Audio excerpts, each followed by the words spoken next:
Hello, everyone. Thank you very much for joining us in this public lecture. I want to welcome you to this public lecture called or titled, Will Essential Workers Remain Visible After COVID-19? Clues from the Meatpacking Industry with Dr. Lourdes Gouveia. Dr. Gouveia is Professor Emerita of Sociology and Founding Director of the Office of Latino and Latin American Studies at the University of Nebraska at Omaha. She's currently visiting professor at the University of Kansas. Dr. Gouveia's work has dealt with the global restructuring of meat processing, the recruitment of Latino immigrant labor, and the implications of these changes for the future of Latino immigrant labor flows and their communities of settlement.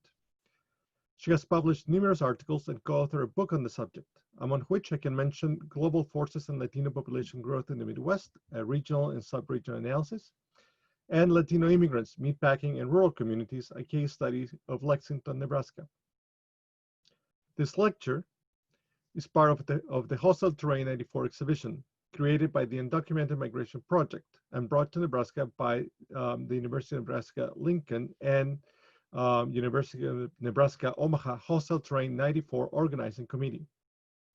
Hostile Terrain 94 is a participatory art project created by the Undocumented Migration Project, a nonprofit research, art, education, media collective directed by anthropologist Jason De Leon. The exhibition is composed of close to 3,200 handwritten toe tags that represent migrants who have died trying to cross the Sonoran Desert of Arizona between the mid-1990s and 2019. In Nebraska, these tags are geolocated on a quilted textile map of the desert, showing the exact locations where remains were found. This installation will simultaneously take place at a large number of institutions, both nationally and globally, in 2020 and 2021. Currently, this exhibition is located at the UNL's East Campus Union Loft Gallery until October 17th. Then the exhibition will be at the International Quilt Museum at 1523 North 33rd Street, Lincoln, from October 20th till October 24th. And later, we'll move to Omaha, where it will be at Amplify Arts at 1419 South 13th Street, Omaha, from November 5th to November 29th. This public lecture is sponsored by UNL's Institute of Agriculture and Natural Resources and the Johnny Carson Center for Emerging Media Arts. The exhibition-related programming have received support from numerous sponsors and partners, including Humanities Nebraska and the Nebraska Cultural Endowment. Finally, I would like to thank the invitation from Claire, Effie, and Jonathan for us to join this organizing committee of this wonderful, timely activity. This is set as a webinar, so to ask any questions, please write them in the chat, and I'll make sure that we can, that Dr. Gouveia can address those questions at the end of her presentation. Lourdes, please, the floor is all yours. Thank you, everyone. In the interest of time, I won't list all the wonderful people that have made this talk happen, and as well as the exhibit, Hostile Terrains. But know that I am very grateful for your invitation and for the people who have decided to take an hour of their time to listen to yet one more Zoom lecture and talk.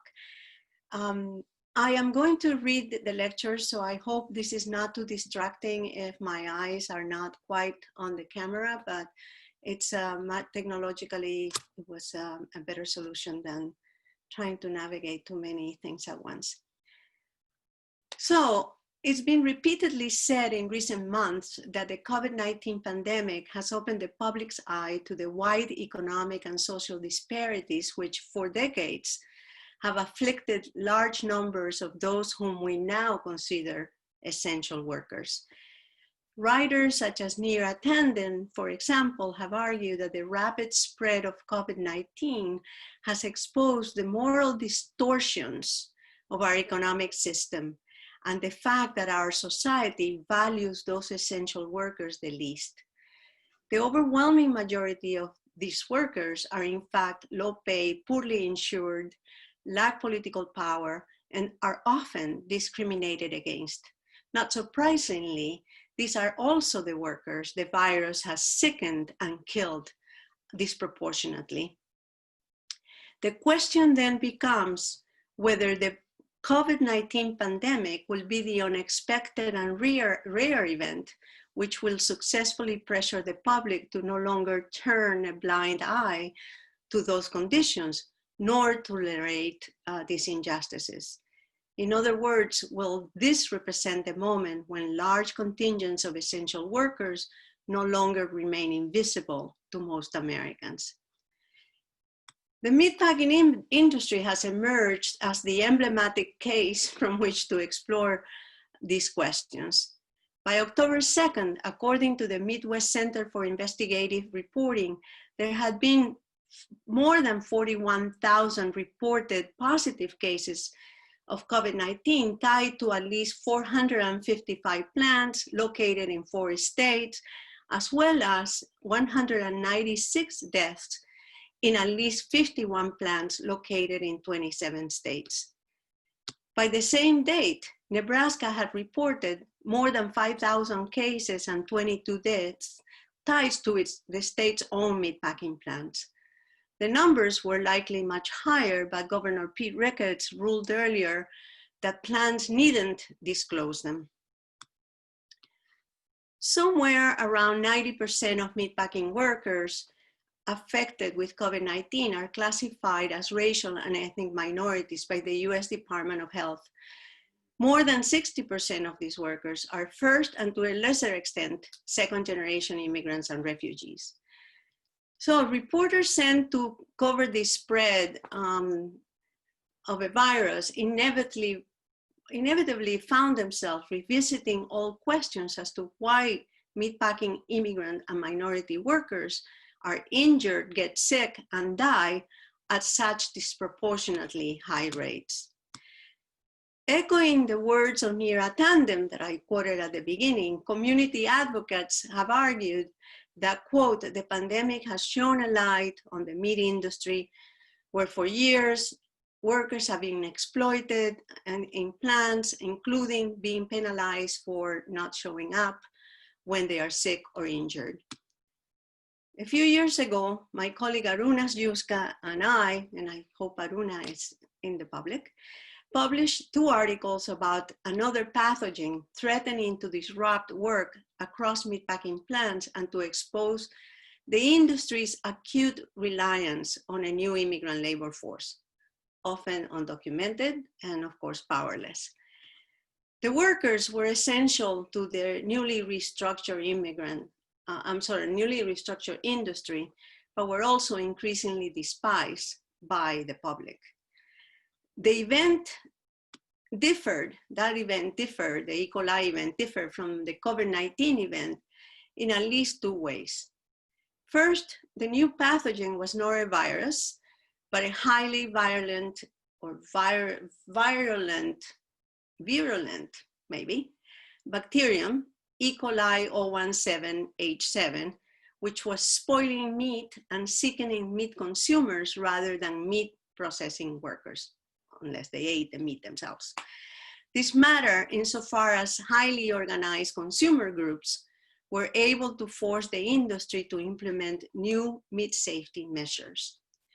Second, the second difference with COVID-19 is that it wasn't some government issue of stay-at-home order which were prompting workers to stay home, but a new rush of federal government enforcement actions and immigration raids taking place at the time.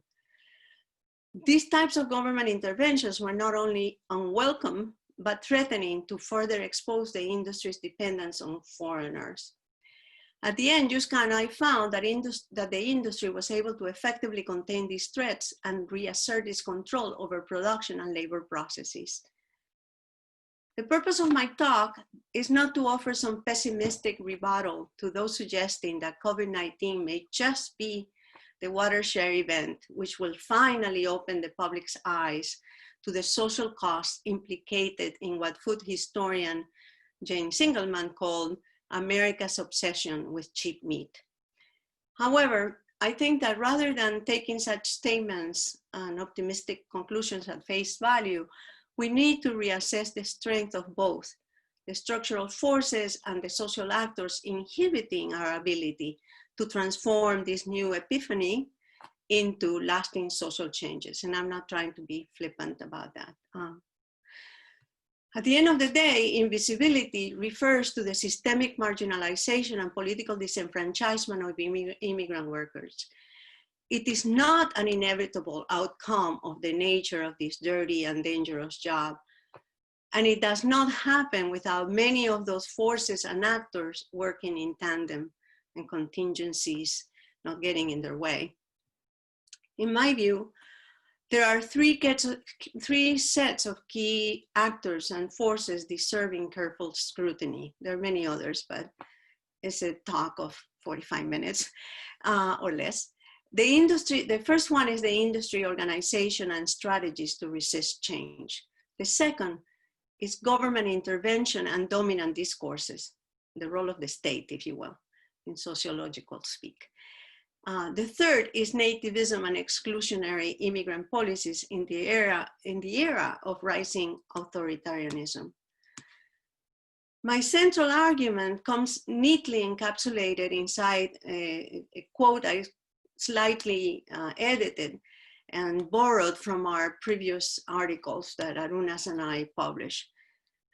The quote is, "The separation between production workers and consumers must be continuously and often fiercely redrawn via a combination of new technologies, ideological discourses, and strategic deployments of corporate and political power to cajole and coerce workers to get back behind the line and inside the plants, so to speak.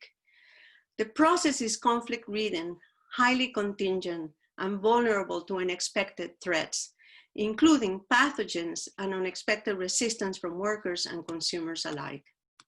So let me sketch these three forces that conspire against our ability to produce transformational changes in the industry and that lead to workers' visibility.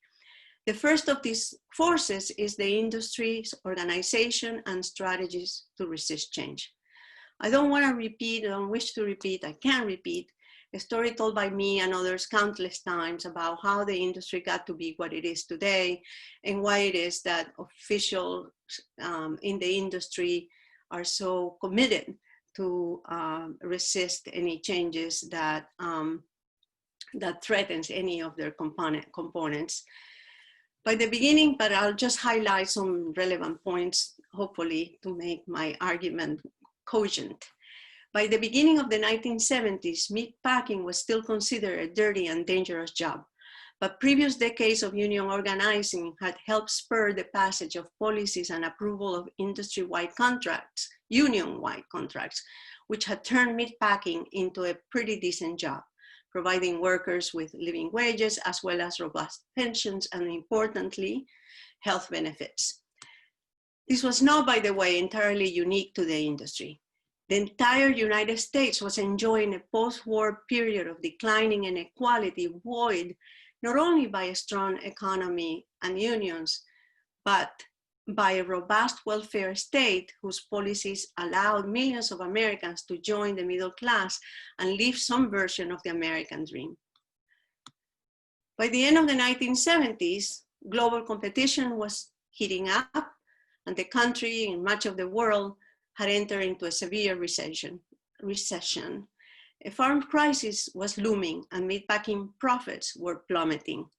The start of a neoliberal era ushered in a climate of deregulation and anti-welfare state policies, which would favor industry concentration and has euphemistically been called the flexibilization of labor.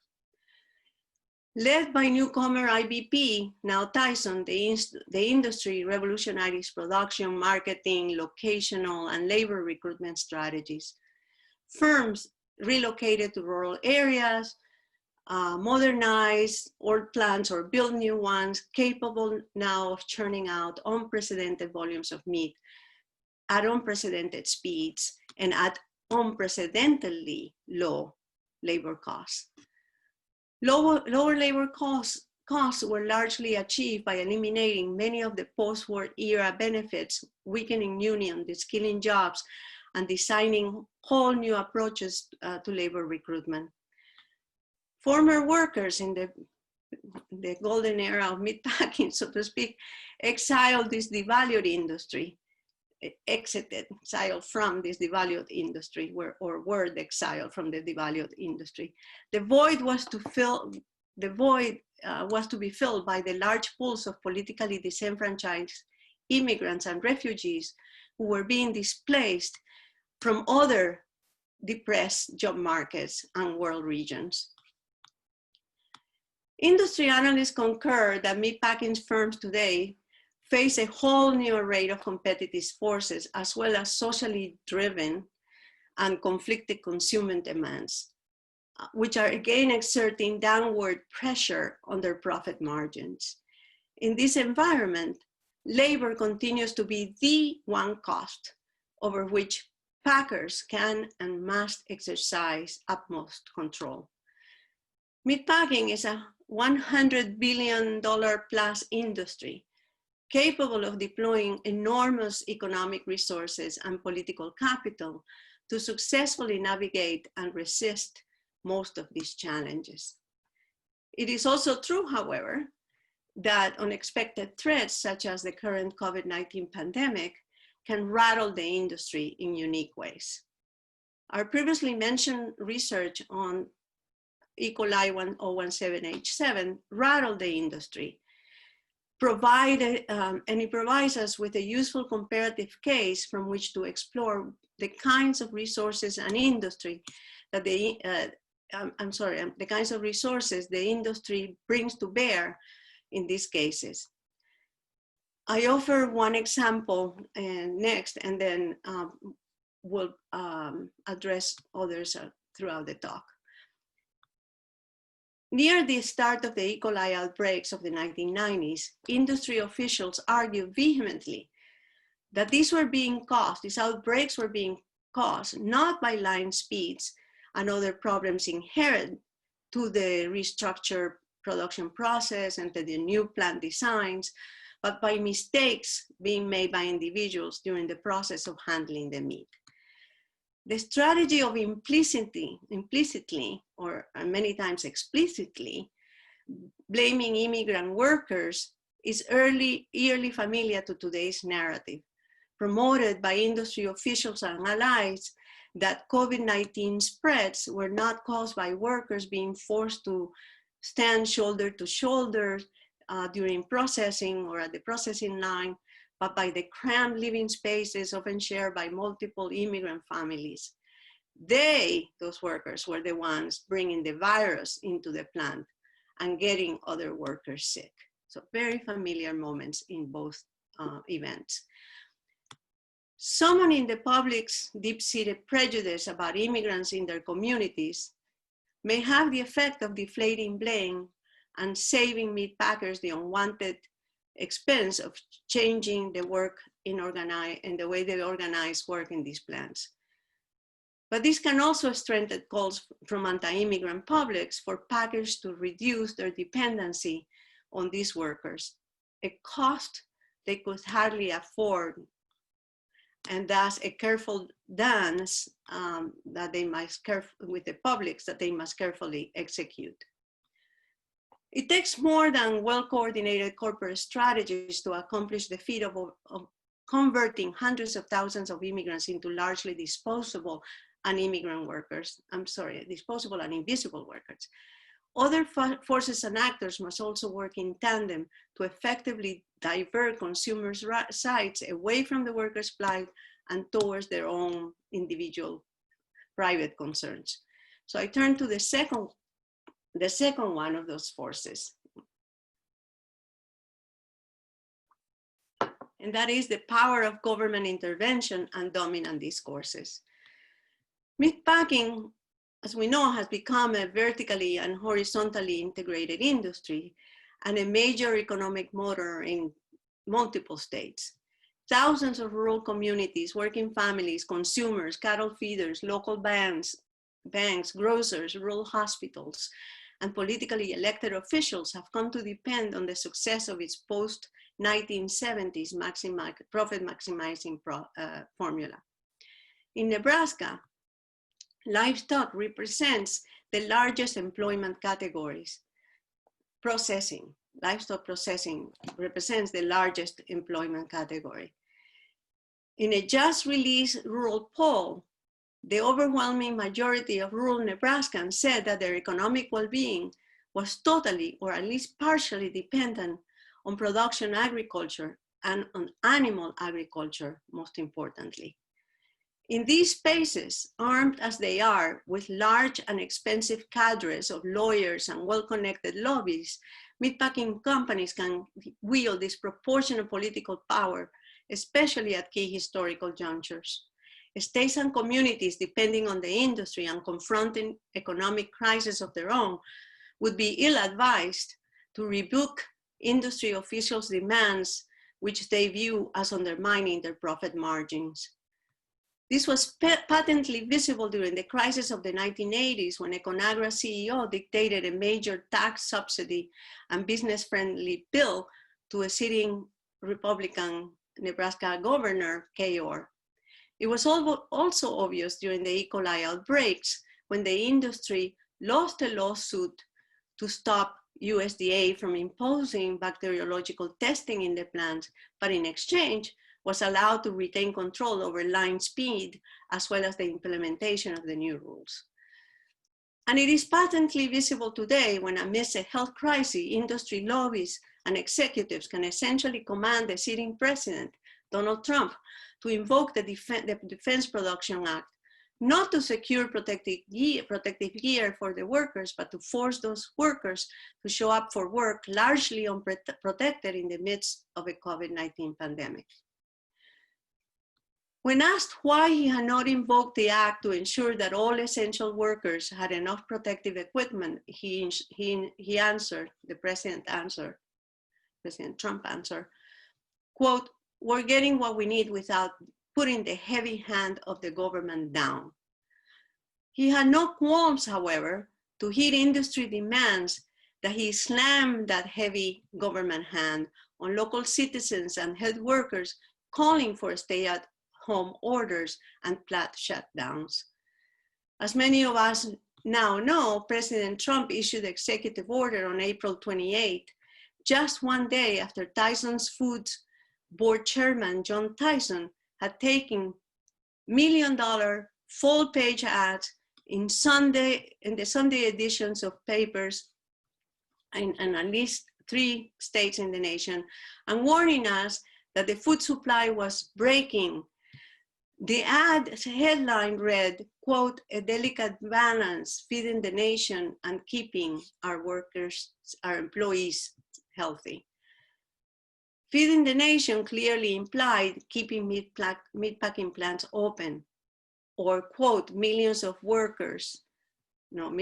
pounds of meat would disappear from the market.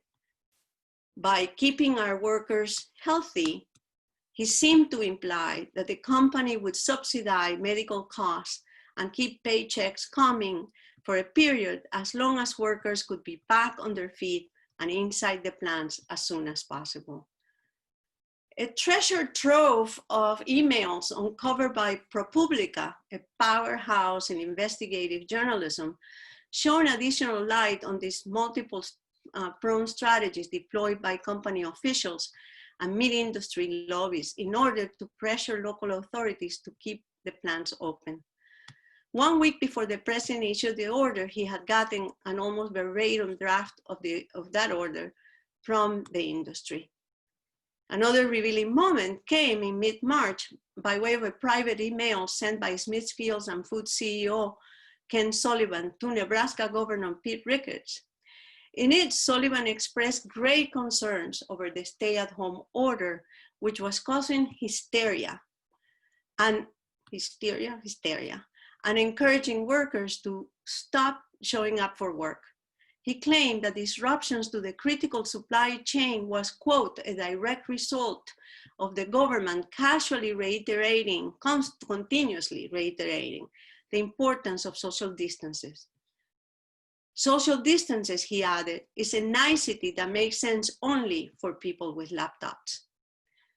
A few weeks after that email, Smithfield experienced his notoriously massive outbreak at his South Dakota plant, and the governor issued a temporary shutdown order on April 13.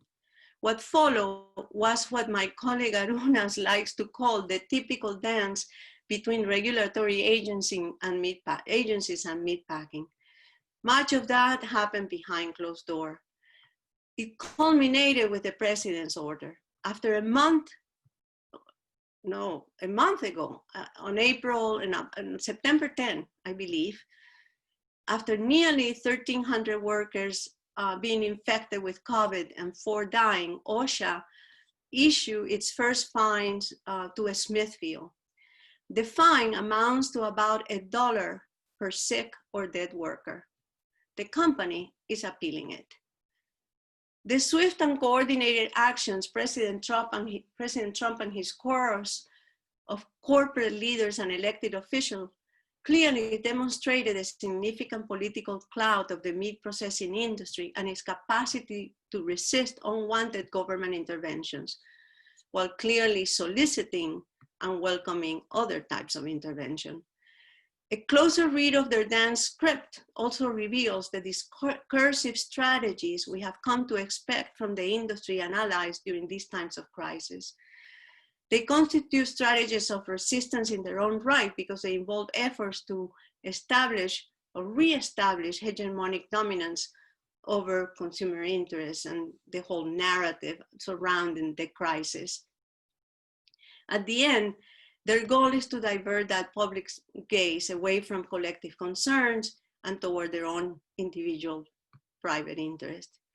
I offer 3 examples, and the full content analysis of these discursive strategies will have to wait until Arunas and I finish our papers. The first strategy consists in shaming the public, uncooperative officials, and even their own consumers, for causing this necessary hysteria, as Smithfield CEO put it. The language is highly reminiscent of the one used by industry officials during the E. coli outbreaks, when they claimed that, quote, the media and, quote, overly health-conscious consumers were overblowing the threats of bacterial contamination. Terms like fake news and hoax were clearly not trending at the time. The second discursive strategy consists in enlisting the public support by appealing to what Ziegelman has called, quote, the cultural and symbolic importance of meat in Americans' hierarchy of essential things. Cheeseburgers rank near the top of what the public considers essential.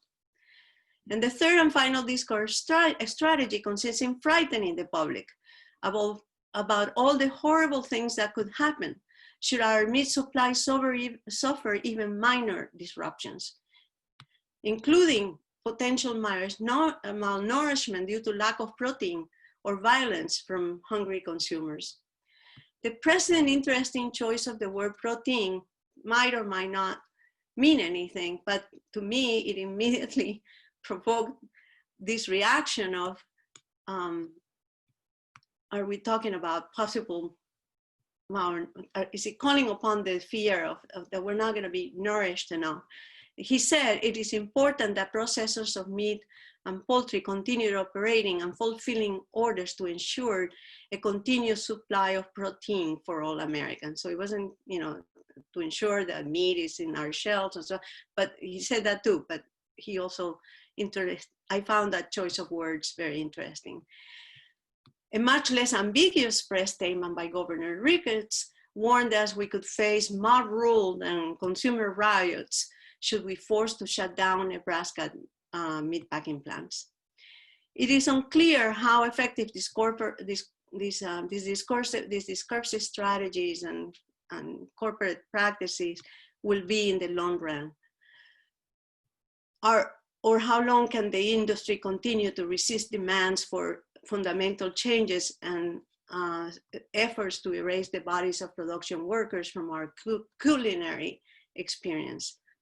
For now, Workers seem to have adapted, compromised, but also reasserted their control over their labor process, as well over the definition and implementation of governmental guidelines, much as it happened during the E. coli case.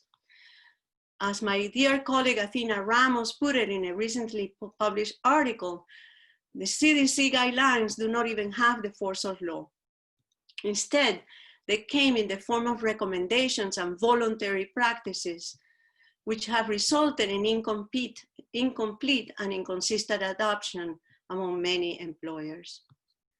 The final force of this trifecta that I want to talk about, and it will be brief, for I promise, has to do with the nativism and exclusionary immigrant policies in the era of rising authoritarianism.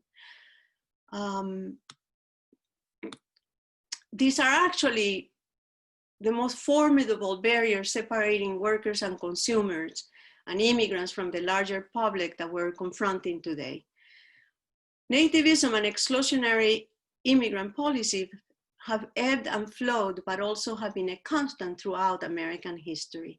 Both are deeply embedded in our attitudes and in our institutions, never too far away to be summoned during national crisis by those looking to capitalize on public fears.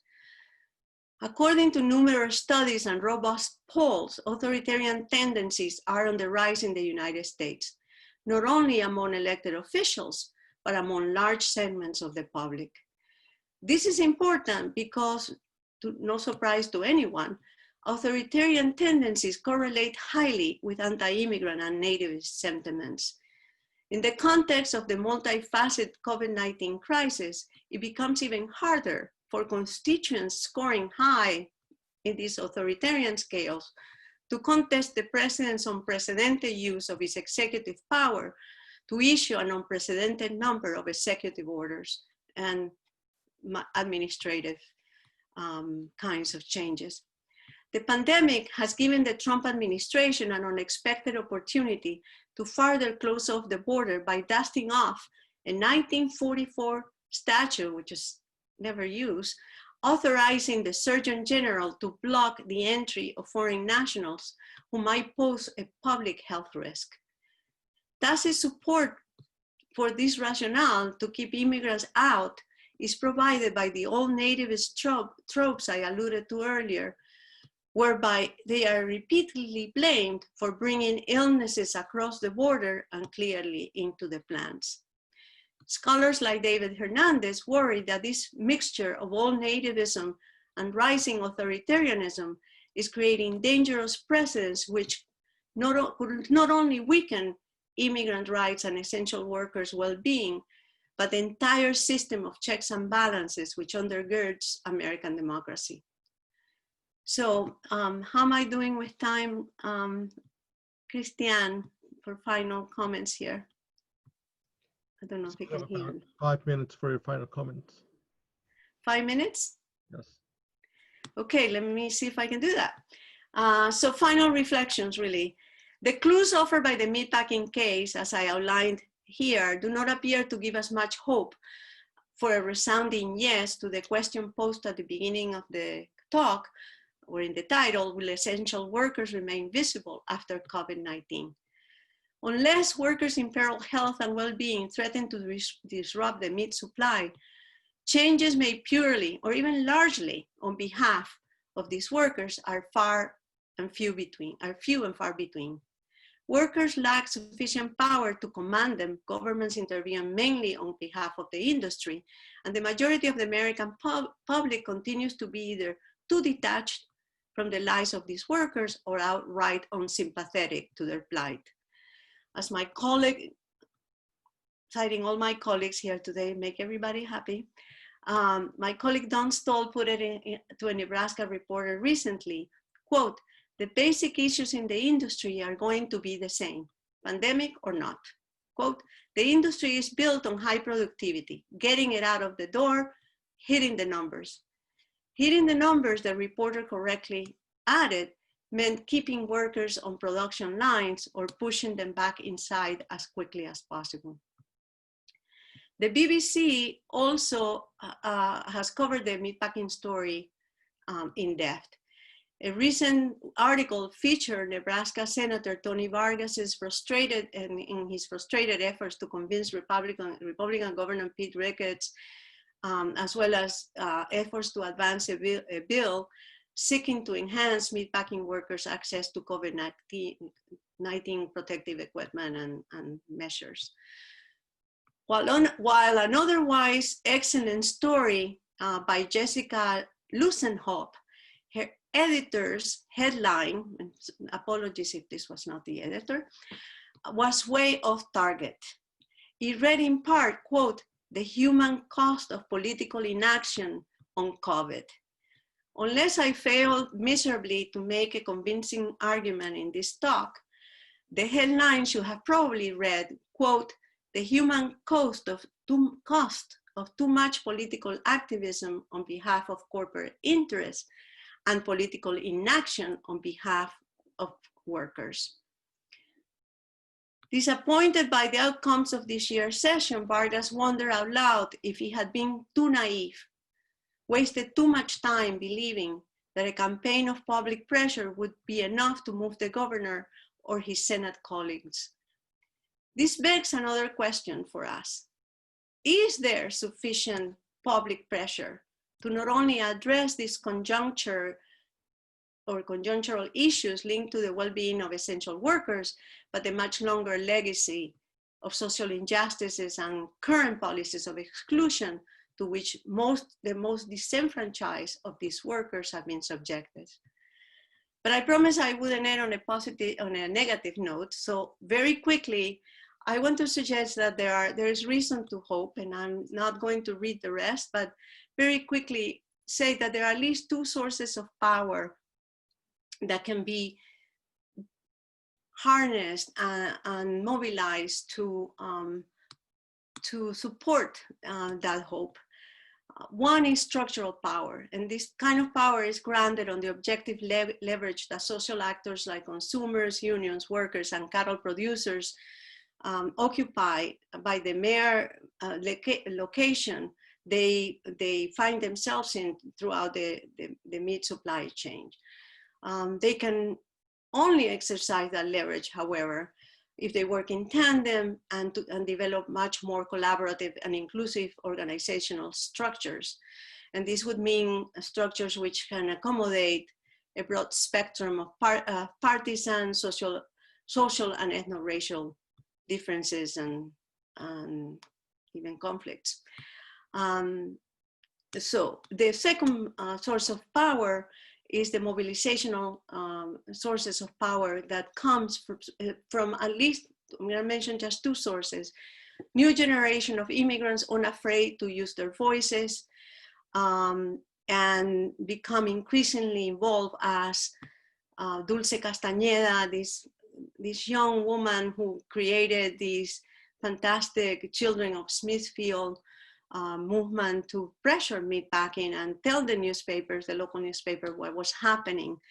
And the second source of power is appropriately our power to vote, one that we cannot underestimate. We are about to elect a new president, as well as Senate and House leaders. And so, if you forgive me, I will just conclude very quickly with a non-partisan appeal to vote, to make a plan to vote, preferably early, and as if the lives of essential workers depended on your vote, because they do. So thank you very much, and I will leave it there.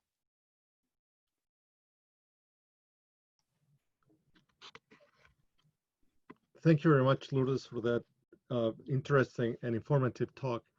I would like to open the floor for questions. Please remember to add them to the chat so I can read them to Dr. Gouveia.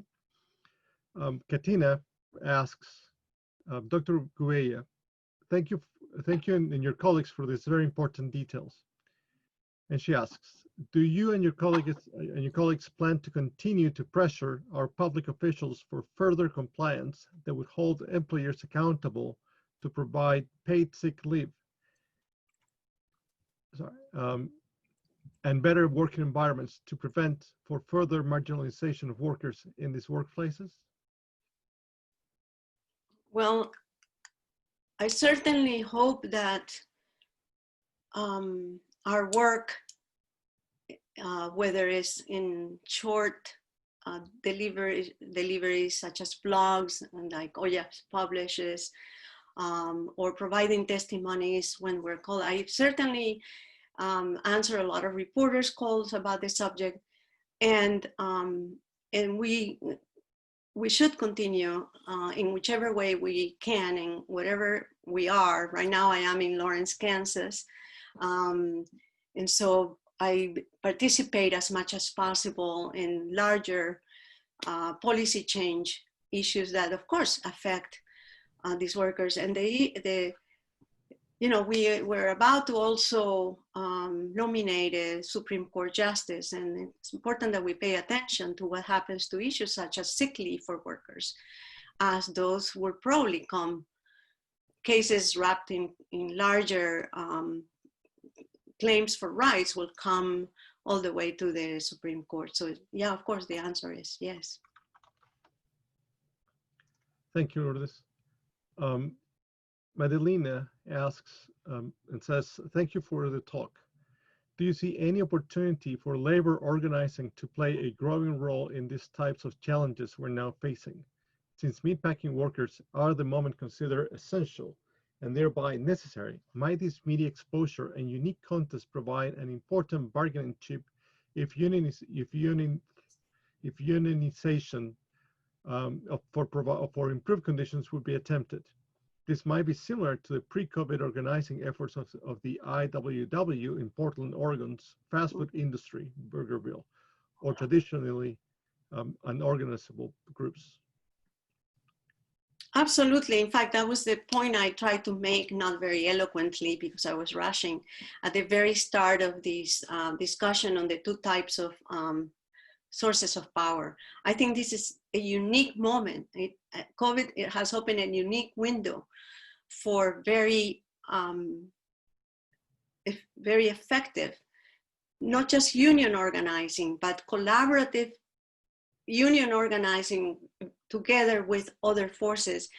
And I think that bringing consumers in, as I believe the case you mentioned also did, as well as other social actors that include even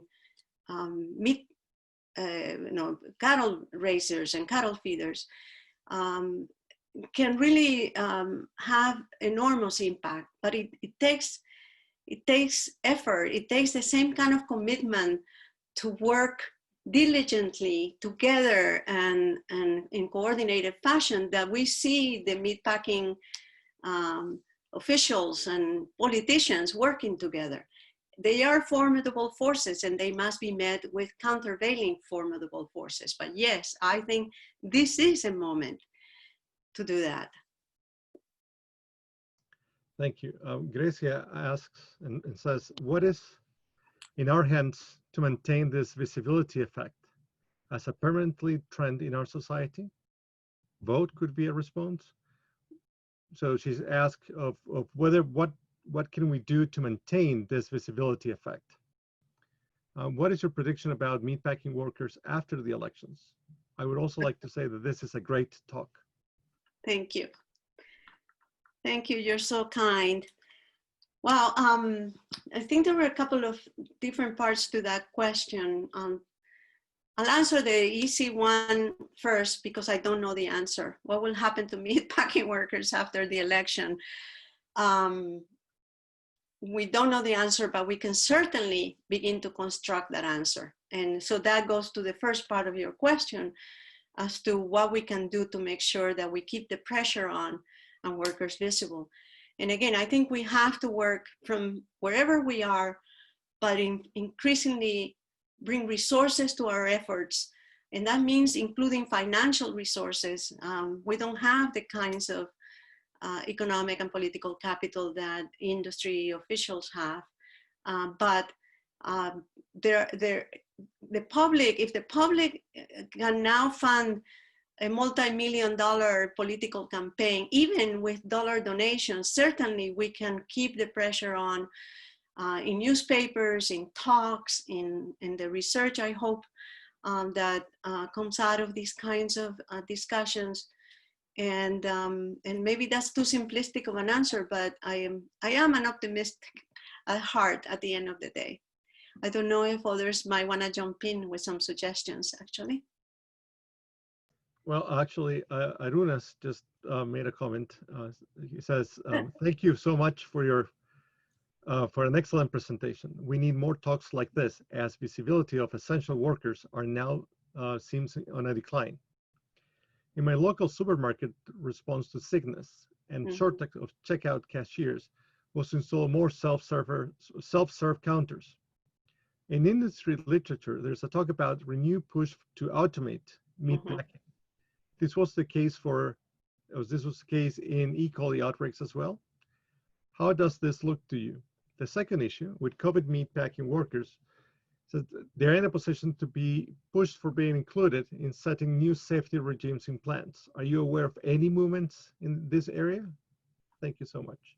Okay, you're gonna have to repeat the second part of the question later, Sure. Christian, for me, but I'll try to answer the first. Aruna, I was actually interviewed by The Guardian a few weeks ago regarding, I believe it was The Guardian. They did a great report on will meatpacking plants automate further if they find it increasingly difficult to access workers, not only because there is pressure, public pressure maybe, to make them visible and accountable to and make meatpacking accountable for their conditions, but also because honestly, those there are enormous changes in, partly because of the restrictive immigration laws, but because of a whole set of factors that augur poorly for meatpacking plants being able to access their countless numbers of workers, immigrant and refugee workers that they're used to accessing. The second generation is certainly not heeding the call to join meatpacking to the same degree that the first generation did. There are pressures out there, and the answer to whether they will continue to automate, because they have automated along the way specific parts of the killing and processing process,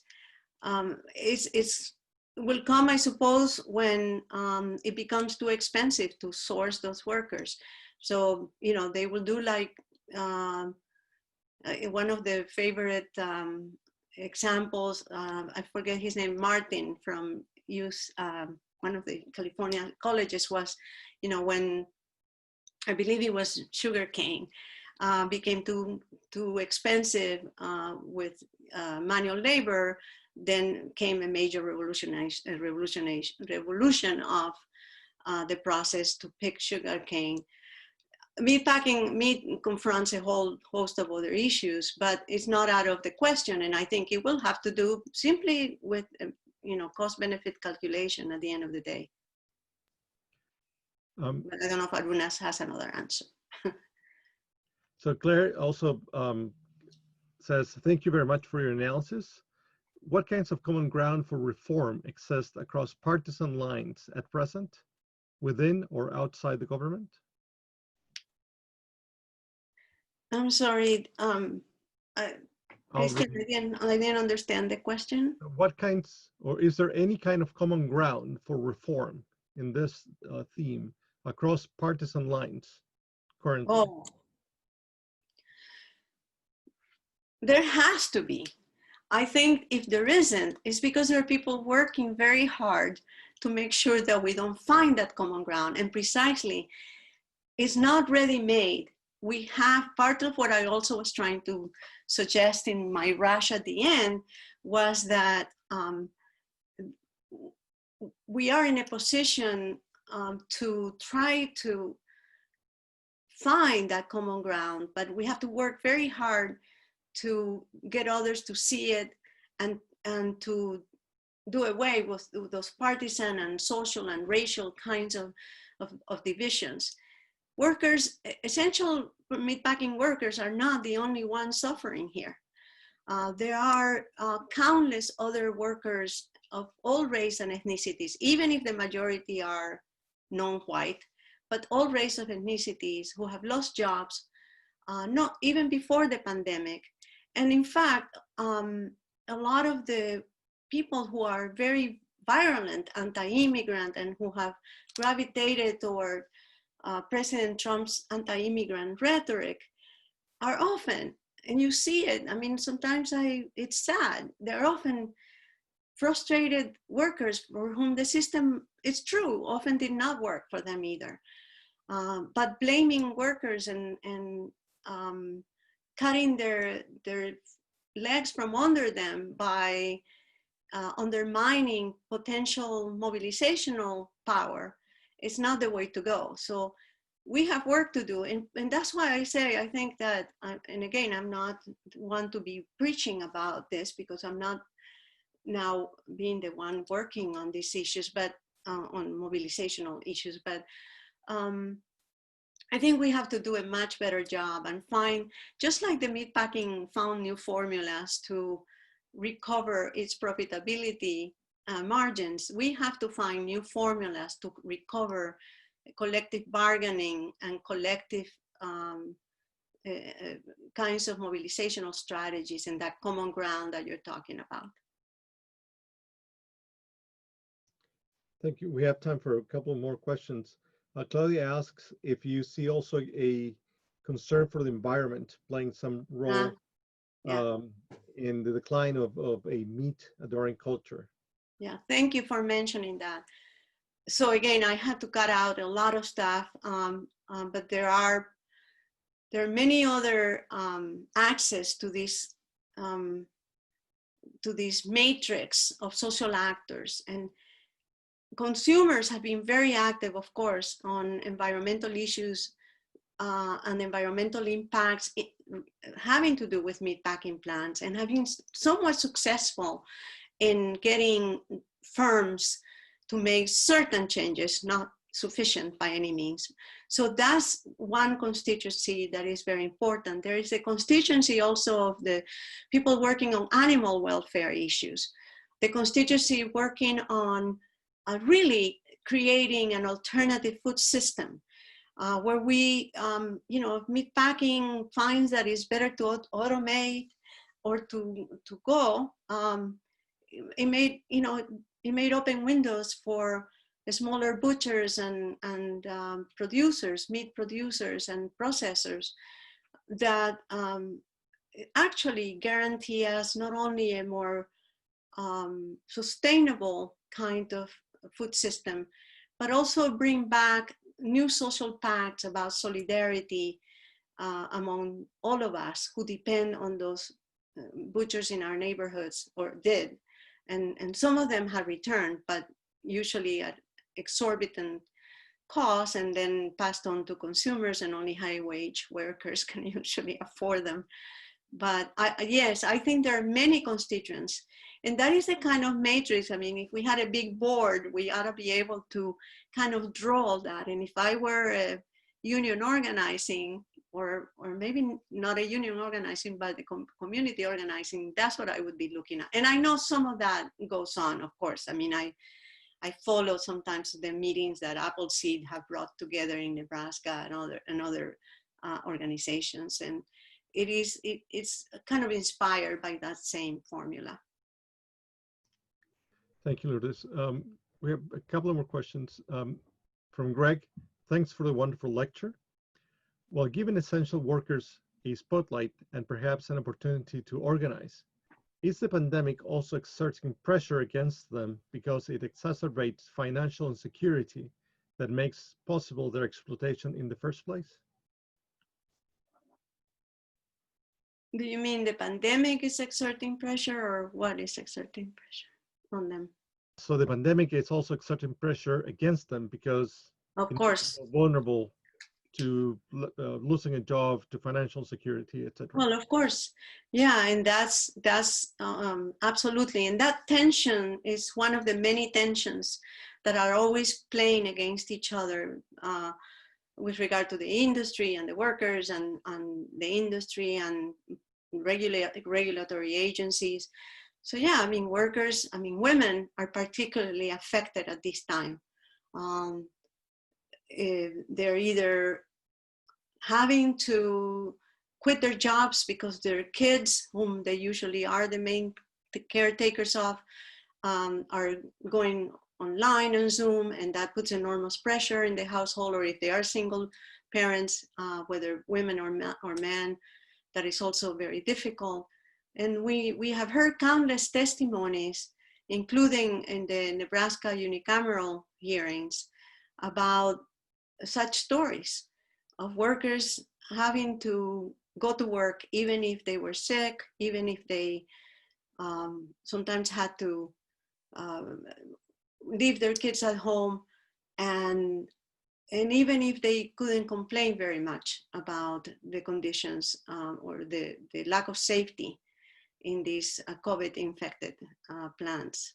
So yeah, that puts pressure on them. But again, that's why they can't, not a single one of these actors can do it alone. I think that this is why we need to rethink strategies of collective organizing and mobilization across different sectors of societies. Thank you. And the last question, because we're a couple of minutes over time, you mentioned that Governor Ricketts has not held meat processing plants accountable to disclose information about infection and fatalities of coronavirus. Is this action unique or usual behavior for governors of similar economies? From what I have read in the media and the blitz of media is amazing. You have governors who have gone both ways. So, for example, the governor of South Dakota tried to, I think I mentioned that in the talk, tried to impose an order to shut down the plants. And other mayors and definitely some local health officials in Iowa and North Carolina have tried to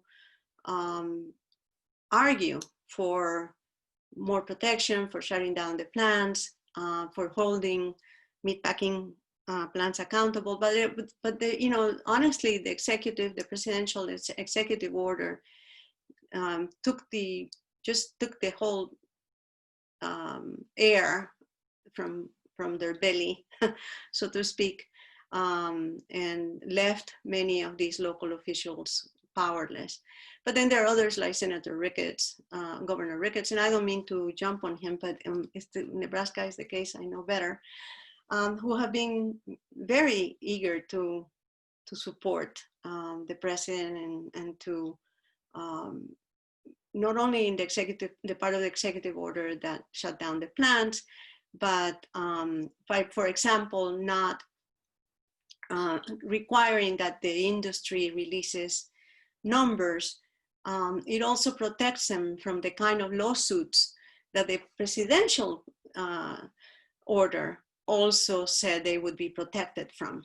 So this is what working in tandem means. And this is a page we should take for mobilization of countervailing forces. And I don't mean to be so political today, but it turned out that way. So thank you very much, Lourdes, for that Thank you. very, very interesting and wonderful presentation. Thank you to all attendees for participating and for your questions. And with this, we end the webinar. So thank you. Thank you, Christian and Arunas and everyone, and for your wonderful questions.